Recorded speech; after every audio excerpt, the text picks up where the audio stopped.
to the dignitaries on the dais, ladies and gentlemen.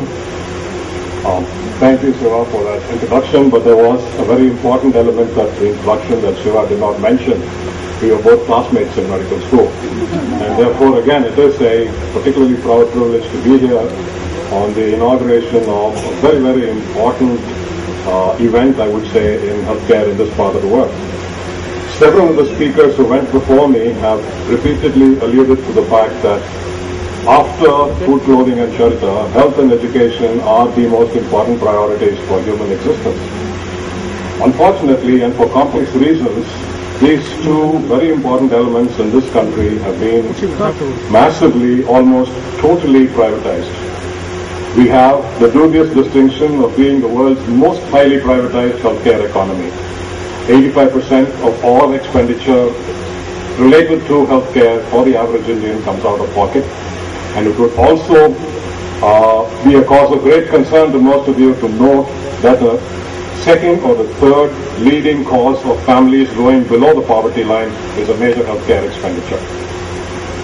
Both of these issues have traditionally been handled by not-for-profits, publicly oriented, publicly spirited organizations, but in the last 10 to 15 years, we have seen a massive change in outlook where increasingly more and more of healthcare delivery is being taken over by the corporate, for-profit sector, and as again alluded to by Mr. Lakshminarayanan, that is an unfortunate trend. At a moment like this, therefore, it is extremely important that well-intentioned, locally committed, highly purposive organizations with long horizons enter healthcare as a not-for-profit venture.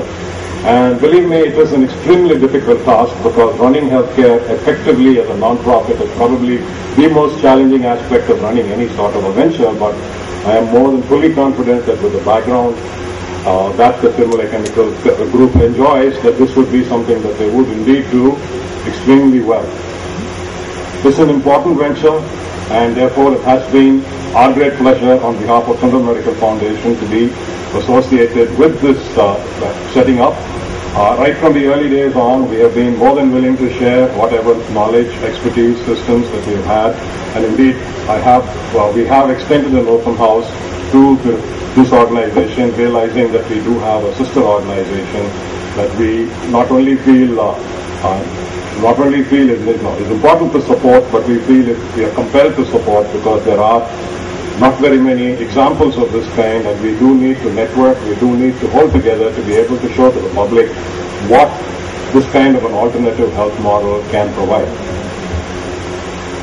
It therefore has been a very great pleasure for me to be here this morning, and it is also traditional at this point in time to close by wishing the organizers all success. But Bhuma, in her own wisdom, has seen that it's not possible. I can't just walk away with wishing the organization all success.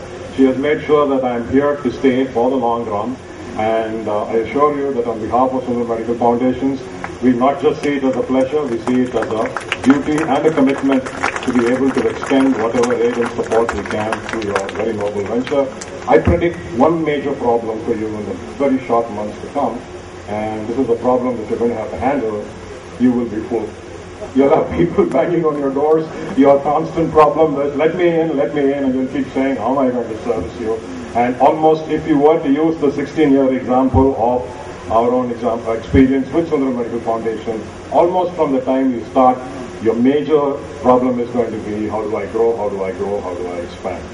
Thank you very much for allowing me to be a part of this venture, and I'm sure my commitment and SMF's commitment to you is both wholehearted and complete. Thank you.